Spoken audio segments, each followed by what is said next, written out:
Hello, friends. Welcome to the online session of Business and Commercial Knowledge. Today, we are learning chapter number 6. The title of the chapter is Common Business Terminologies. In that, we are learning part 2. As you know that we are learning finance, stock and commodity market terminologies. In that case, we have completed a few terminologies in part 1. Now we are starting part 2. The first term is bad debts. Bad debts are the amounts owed to a company that are not going to be paid. એવા પ્રકારની રકમ કે જે company કોઈની પાસેથી માગે છે પરંતુ હવે એ રકમ પરત મળી શકે એવી શક્યતા નથી. That is known as bad debt for the company.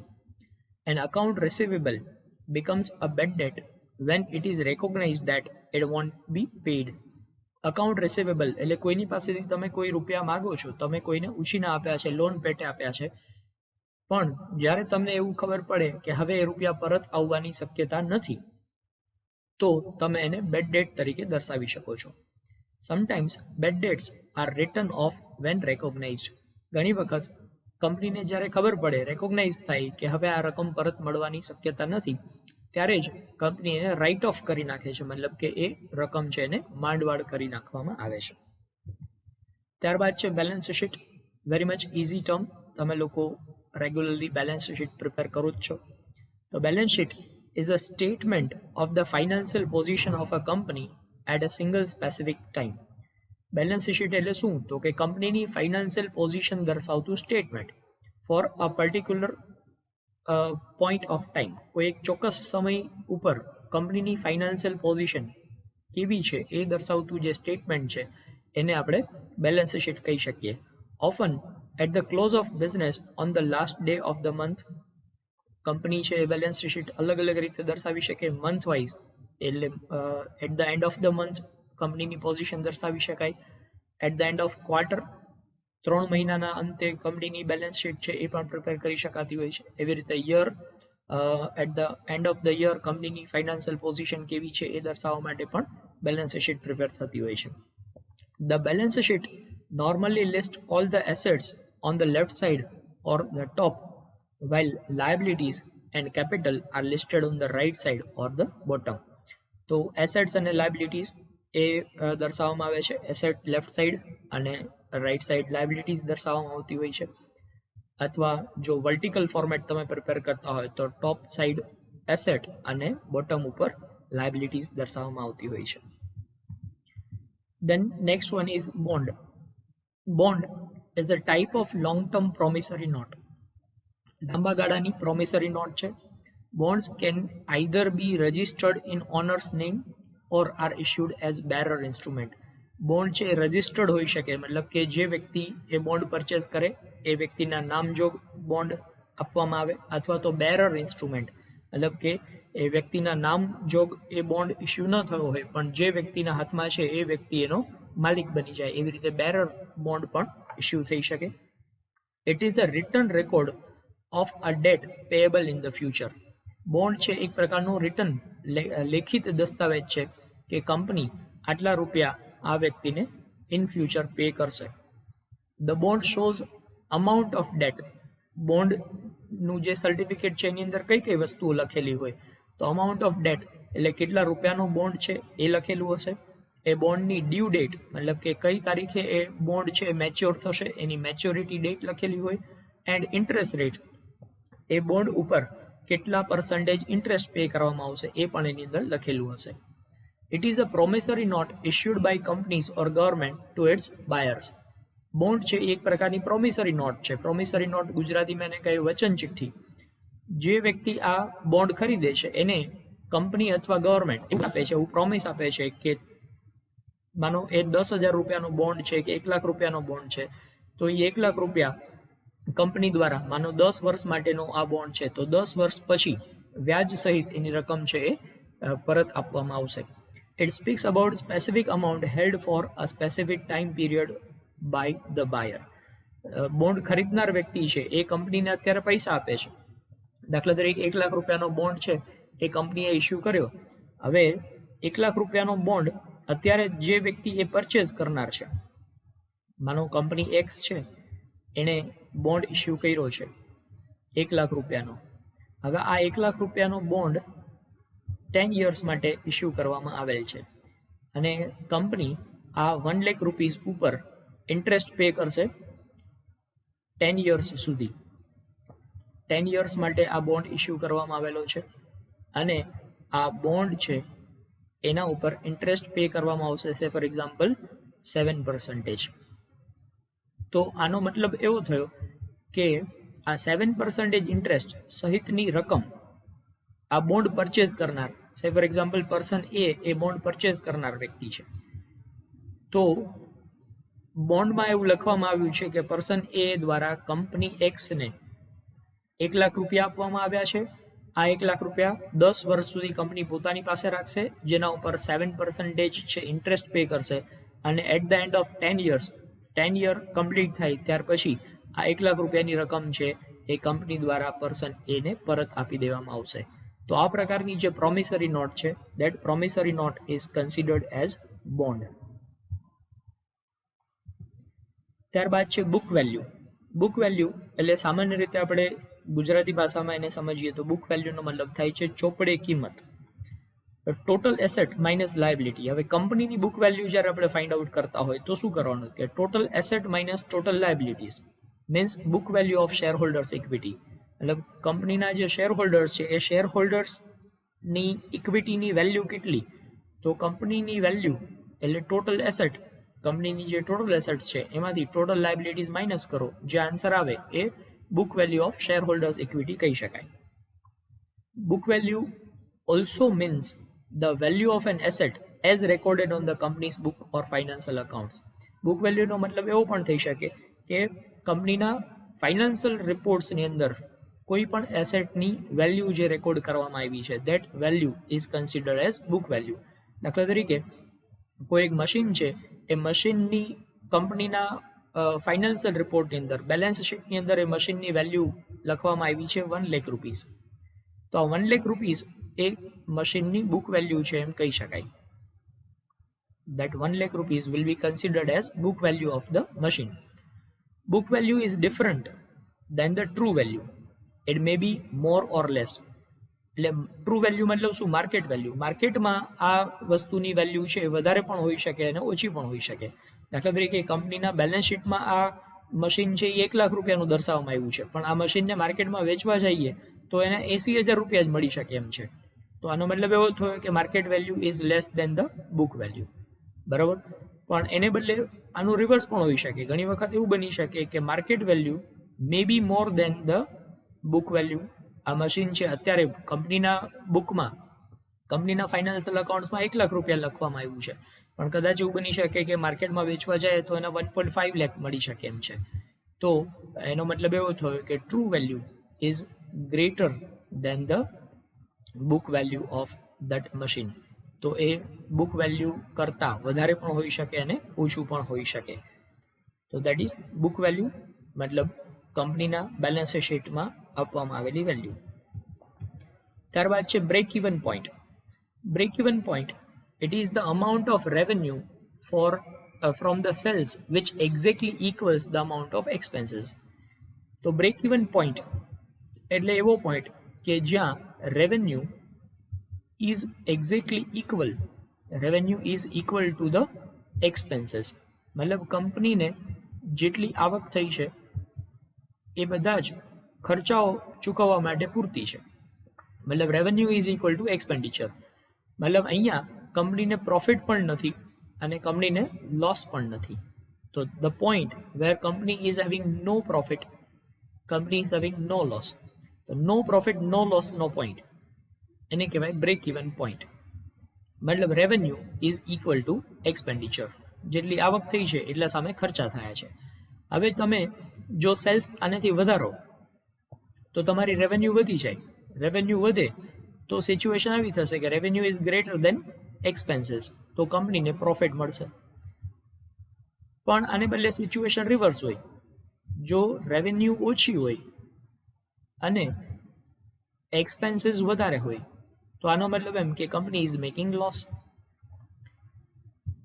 તો The point where revenue is equal to expenditure is considered as break even point. જો રેવન્યુ વધારે અને એક્સપેન્ડિચર ઓછા તો કંપનીને પ્રોફિટ મળશે. This is the situation of profit.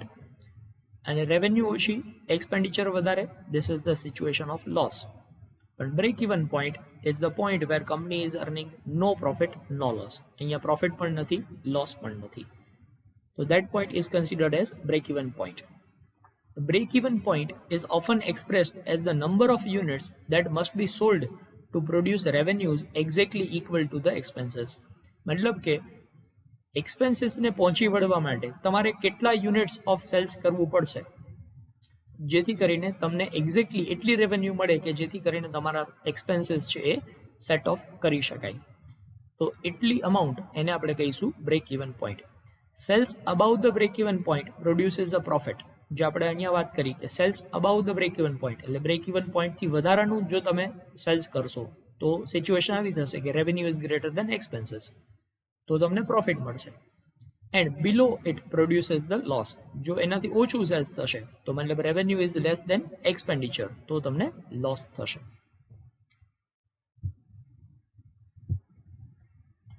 Then next is budget. Budget is a detailed plan for the future, usually expressed in formal quantitative terms. Budget ગુજરાતીમાં એને કહીએ તો અંદાજપત્ર. અંદાજપત્ર એટલે શું? તો કે એ ફ્યુચર પ્લાન છે. ફ્યુચર પ્લાન શેના માટેનો? તો એક ડિટેલ્ડ ફ્યુચર પ્લાન છે કે જ્યાંથી તમને કઈ કઈ બાબતોમાંથી તમને રેવન્યુ જનરેટ થશે અને કઈ કઈ બાબતો ઉપર તમારે એક્સપેન્સીસ કરવાના છે.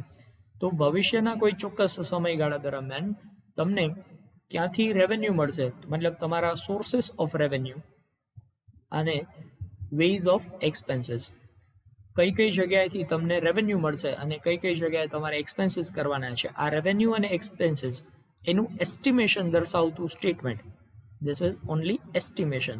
તો આ એસ્ટિમેશન દર્શાવતું જે સ્ટેટમેન્ટ છે that statement is considered as the budget. So it is also a detailed plan for the acquisition and the use of finance and other resources. Acquisition of finance and use of finance. એટલે finance ક્યાંથી મળશે અને ફાઇનાન્સનો તમે ક્યાં ઉપયોગ કરશો, આના માટેનું સ્પેસિફિક ટાઈમ પીરિયડ માટે. Specific time period generally 1 year હોય છે. તો 1 વર્ષ એટલે આવનારા 1 વર્ષ દરમિયાન તમને ક્યાંથી ફંડ મળશે અને ફંડનો તમે ક્યાં ઉપયોગ કરશો, આના માટેનું statement, that statement is known as budget. Then bears. હવે શેર માર્કેટની અંદર તમે જનરલી આ ટર્મ્સ સાંભળી હશે, બેર અને બુલ. તો બેર એટલે શું? તો બેર અહીંયા સિમ્બોલિક છે, રીચનું સિમ્બોલ દર્શાવે છે બેર. તો these stock market players are the pessimist. Pessimist એટલે નિરાશાવાદી. શેર માર્કેટમાં જે ટ્રાન્ઝેક્શન્સ કરતા હોય એવા નિરાશાવાદી જે ઓપરેટર્સ છે they are called bear operators. They expect share prices or any other type of investment to fall. આ લોકો એવું વિચારતા હોય છે કે ભવિષ્યમાં કોઈ પર્ટિક્યુલર શેરના પ્રાઇસીસ છે એ ઘટવાના છે. In the bear market in general sentiment is that prices are going to go lower. Bear market જ્યારે હોય, બેર ઓપરેટર્સ હોય એ બધા એવું વિચારતા હોય છે કે ભવિષ્યમાં આ શેરના પ્રાઇસીસ છે એ ઘટવાના છે. And majority of dealers will sell as quickly as possible for the fear of holding shares which diminish in value. અને મોટાભાગે જ્યારે બેર ઓપરેટર્સ હોય તો ભવિષ્યમાં શેરના ભાવ ઘટશે એવું વિચારીને અત્યારે એ લોકો માર્કેટમાં શેર્સ છે એ સેલ કરી દેતા હોય, વેચી દેતા હોય, જેથી કરીને ફ્યુચરમાં પ્રાઇસીસ ઘટે તો આપણને નુકસાન ન થાય. તો આ પ્રકારનું સેન્ટિમેન્ટ ધરાવતા જે ઓપરેટર્સ છે એને આપણે બેર ઓપરેટર તરીકે ઓળખીએ છીએ. હવે આપણે બેર ઓપરેટર કેવી રીતે ઓપરેટ કરશે એનું એક એક્ઝામ્પલ સમજીએ. દાખલા તરીકે કોઈ એક શેર છે એના પ્રાઇસ અત્યારે 100 રૂપીસ છે. પર્સન એક્સ છે એ બેર ઓપરેટર છે. હવે આ બેર ઓપરેટર જે માર્કેટમાં ટ્રાન્ઝેક્શન કરી રહ્યો છે એનો એસ્ટિમેશન એવું છે કે ફ્યુચરમાં આ શેરના પ્રાઇસ 80 રૂપીસ થઈ જશે. હવે પર્સન એક્સ પાસે અત્યારે શેર્સ છે નહીં, પણ તેમ છતાંય એ માર્કેટમાંથી પ્રોફિટ કમાવા માટે શું કરશે? તો પ્રોફિટ કમાવા માટે 100 રૂપીસમાં જેટલા પણ શેર્સ વેચાય એટલા વેચી નાખશે. માનો કે 100 રૂપીસના પ્રાઇસ ઉપર એ 1000 શેર્સ સેલ કરવાનો ટ્રાન્ઝેક્શન કરી નાખે છે. હકીકતે એની પાસે 1000 શેર્સ છે નહીં, પણ તેમ છતાંય એ 1000 શેર સેલ કરવાનો ટ્રાન્ઝેક્શન કરી નાખે છે. હવે પોતાની પાસે શેર છે નહીં તો એ શું વિચારતો હશે? એવું વિચારે છે કે જ્યારે આના પ્રાઇસ 80 થશે ને ત્યારે હું ખરીદી લઈશ. એટલે મેં અત્યારે ટ્રાન્ઝેક્શન કર્યો 100 રૂપીસમાં, બરાબર? એટલે મને મળશે કેટલા? તો કે મને 100 મળશે, પણ જ્યારે એના પ્રાઇસ 80 થશે ને ત્યારે હું પરચેઝ કરી લઈશ અને 100માં ટ્રાન્ઝેક્શન કર્યો છે એને હું સેલ કરી નાખીશ. તો માનો કે આ પર્સન એક્સ છે એ વાયની સાથે એવો ટ્રાન્ઝેક્શન કરે છે કે I am going to sell you the share 1000 shares at the price of 100. આ 100ના પ્રાઇસ ઉપર હું વાયને 1000 શેર્સ સેલ કરવાનો ટ્રાન્ઝેક્શન કરું છું. માનો કે આ પર્સન એક્સ છે એવું ટ્રાન્ઝેક્શન કરે છે. હવે પર્સન એક્સ છે એણે વાયને આપવાના છે 1000 શેર્સ, પણ પોતાની પાસે છે નહીં. તો એ શું વિચારશે કે સેટલમેન્ટ ડે ઉપર જ્યારે આ ટ્રાન્ઝેક્શનનું સેટલમેન્ટ કરવાનું થશે, સેટલમેન્ટ કરવાનું મતલબ શું? તો કે સેટલમેન્ટ કરવાનું મતલબ આ 1000 શેર આ વાયને આપી દેવાના. જ્યારે આપવાના થશે ને એ પહેલાં આના પ્રાઇસ 80 થઈ ગયા હશે, તો હું માર્કેટમાં કોઈની પાસેથી આ 80 રૂપીસમાં પરચેઝ કરી લઈશ. માનો કે ઝેડ પાસેથી હું 80માં પરચેઝ કરી લઈશ. ઝેડ પાસેથી 80માં પરચેઝ કર્યા અને વાયને કેટલામાં દેવાના છે? તો વાયને દેવાના છે 100માં. તો મને પર શેર 20 રૂપીસનો પ્રોફિટ થશે. પર શેર 20 રૂપીસ મને પ્રોફિટ થશે આ પર્સન એક્સ માટે, બરાબર? તો આ પ્રમાણે જે ટ્રાન્ઝેક્શન ચાલે છે માર્કેટમાં, દેટ ઇઝ કન્સિડર્ડ એઝ બેર. તો બેર ઓપરેટર એ ફ્યુચરમાં પ્રાઇસ ડિક્રીઝ થશે આવું એસ્ટિમેશન લગાવીને એ માર્કેટમાં ઓપરેટ કરતા હોય છે. ત્યારબાદ બેર માર્કેટ. બેર માર્કેટ એટલે શું? તો કે જ્યારે પ્રાઇસીસ કન્ટિન્યુઅસલી ફોલ થતા હોય, a market in which stock prices are falling. તો જ્યારે શેર માર્કેટમાં શેરના પ્રાઇસીસ છે કન્ટિન્યુઅસલી ડિક્રીઝ થતા હોય તો એ પ્રકારના માર્કેટને આપણે કહીએ બેર માર્કેટ. ત્યારબાદ છે બેઝ પ્રાઇસ. બેઝ પ્રાઇસ મતલબ શું? તો this is the price of a security at the beginning of the trading day which is used to determine the day minimum or day maximum and the operational range of the day. Base price મતલબ કે દિવસમાં ટ્રેડિંગની શરૂઆત થાય. માનો કે સવારે share market start થાય 9 વાગે, તો 9 વાગે શેરના જે પ્રાઇસ છે, માનો કે કંપની એક્સ સવારે 9 વાગે શેર માર્કેટ જ્યારે ઓપન થયું, તો શેર માર્કેટ ઓપન થતી વખતે કંપની એક્સ છે એના શેરના પ્રાઇસ છે 120. તો 120 આ બેઝ પ્રાઇસ કહેવાય. હવે આ બેઝ પ્રાઇસ એના ઉપરથી શું નક્કી કરવામાં આવશે? તો એના ઉપરથી નક્કી કરવામાં આવશે ડેઝ મિનિમમ. પછી આ ઓપરેટિંગ સ્ટાર્ટ થયું, માર્કેટમાં ટ્રેડિંગ સ્ટાર્ટ થયું પછી કંપની એક્સના પ્રાઇસ છે એ દિવસ દરમિયાન કેટલા ઘટ્યા હતા, ઘટીને ક્યાં સુધી પહોંચ્યા? તો માનો કે 120માંથી એ ડિક્રીઝ થઈને 80 થઈ ગયા હતા. પછી આખા દિવસ દરમિયાન ફરીથી પાછો આ શેરના પ્રાઇસીસમાં વધારો આવ્યો અને વધીને એ શેરના પ્રાઇસ થઈ ગયા 150. તો આનો મતલબ એવો થયો કે બેઝ પ્રાઇસની કમ્પેરિઝનમાં કેટલા ઘટ્યા? તો બેઝ પ્રાઇસની કમ્પેરિઝનમાં એમાં 40 રૂપીસનો ઘટાડો આવ્યો છે. એટલે આ ડે મિનિમમ કહેવાય. મતલબ આખા દિવસમાં મિનિમમ ક્યાં સુધી પહોંચ્યું, અને ડે મેક્સિમમ એટલે આખા દિવસ દરમિયાન ટ્રેડિંગ થયું તો મેક્સિમમ ક્યાં સુધી પહોંચ્યું? તો મેક્સિમમ 150 સુધી પહોંચ્યું. મતલબ કે બેઝ પ્રાઇસની કમ્પેરિઝનમાં એમાં વધારો કેટલો થયો? તો બેઝ પ્રાઇસની કમ્પેરિઝનમાં વધારો થયો 30 રૂપીસનો. તો આમ બેઝ પ્રાઇસ એટલે શેર માર્કેટ સ્ટાર્ટ થવા વખતે શેરના જે પ્રાઇસ હતા એને આપણે બેઝ પ્રાઇસ કહીએ. એ બેઝ પ્રાઇસની કમ્પેરિઝનમાં આખા દિવસમાં શેરની કિંમત ઓછામાં ઓછી ક્યાં સુધી પહોંચી અને વધુમાં વધુ ક્યાં સુધી પહોંચી એ નક્કી કરી શકાય. That is base price. Then basket trading. Basket trading is a facility by which investors are in a position to buy or sell all 30 scripts of the Sensex. તમને લોકોને ખબર છે કે સેન્સેક્સ એટલે Bombay stock exchange, BSE, Bombay stock exchange, એની ઉપર registered થયેલા total 30 shares છે. 30 શેર્સ છે, આ 30 શેર્સના પ્રાઇસમાં જે અપ એન્ડ ડાઉન આવે છે, આ અપ એન્ડ ડાઉનનો જે ઇન્ડેક્સ છે એ ઇન્ડેક્સને કહેવાય છે સેન્સેક્સ. તો સેન્સેક્સ મતલબ શું? સેન્સેક્સ છે સેન્સિટિવ એક્સચેન્જ. તો આ સેન્સિટિવ ઇન્ડેક્સ એ શેના ઉપરથી નક્કી કરવામાં આવે? તો બોમ્બે સ્ટોક એક્સચેન્જમાં જે 30 શેર્સ રજિસ્ટર્ડ થયેલા છે, આ 30 શેર્સના પ્રાઇસમાં થતું અપ એન્ડ ડાઉન એને કહેવાય સેન્સેક્સ. આ જે અપ એન્ડ ડાઉનનો ઇન્ડેક્સ છે, that index is called Sensex. હવે જ્યારે કોઈ ઓપરેટર એને આ ટોટલ 30 શેર્સ છે એની અંદર બાઇંગ અને સેલિંગ કરવાનું ટ્રાન્ઝેક્શન કરે, તો એ એક સાથે 30 શેરમાં બાઇંગ અને સેલિંગ કરતો હોય તો એને કહેવાય છે બાસ્કેટ ટ્રેડિંગ.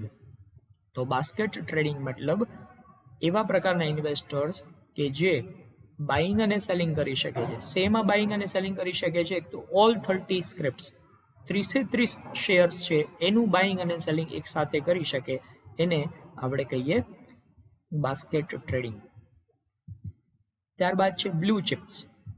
તો blue chips are the shares of large, well-established and financially sound companies with an impressive track record of earning and dividend. Blue chip એટલે એવા પ્રકારની કંપનીના શેર્સ કે જે કંપનીનો ટ્રેક રેકોર્ડ ખૂબ જ સારો છે, લાર્જ સાઇઝ કંપનીઝ છે, વેલ એસ્ટાબ્લિશ્ડ કંપનીઝ છે અને ફાઇનાન્શિયલી સાઉન્ડ છે. તો આવી ફાઇનાન્શિયલી સાઉન્ડ કંપનીના શેર્સ એને કહેવાય છે blue chip shares. Generally blue chip shares provide low to moderate current yield and moderate to high capital gain yield. મતલબ કે બ્લુ ચિપ શેર્સ છે એ કરંટ yield છે એ લો ટુ મોડરેટ મતલબ મધ્યમ સ્તરનું એ તમને નફો કમાવી આપતો હશે, અને moderate two high capital gain મતલબ શું? તો કે એ શેરને તમે વેચો તો એમાં તમને વધારે નફો મળતો હશે. તો શેરને વેચવાથી તમને વધારે પ્રોફિટ કમાવી આપશે. The price volatility of such shares is moderate. Volatility એટલે અપ એન્ડ ડાઉન. આ પ્રકારના શેર્સમાં પ્રાઇસમાં થતું અપ એન્ડ ડાઉન છે એ મોડરેટ હોય છે, મતલબ એમાં બહુ વધારે પ્રકારના ઉછાળા આવતા નથી, એના પ્રાઇસીસ છે એ ઓલમોસ્ટ સ્ટેબલ રહેતા હોય છે. સો થેન્ક યુ ફોર નાઉ. આ બધા ટર્મ્સ તમારે એક વખત રિવાઇઝ કરવાના છે. વારંવાર વિડીયો જોશો એટલે સરળતાથી તમને યાદ રહી જશે. Thank you.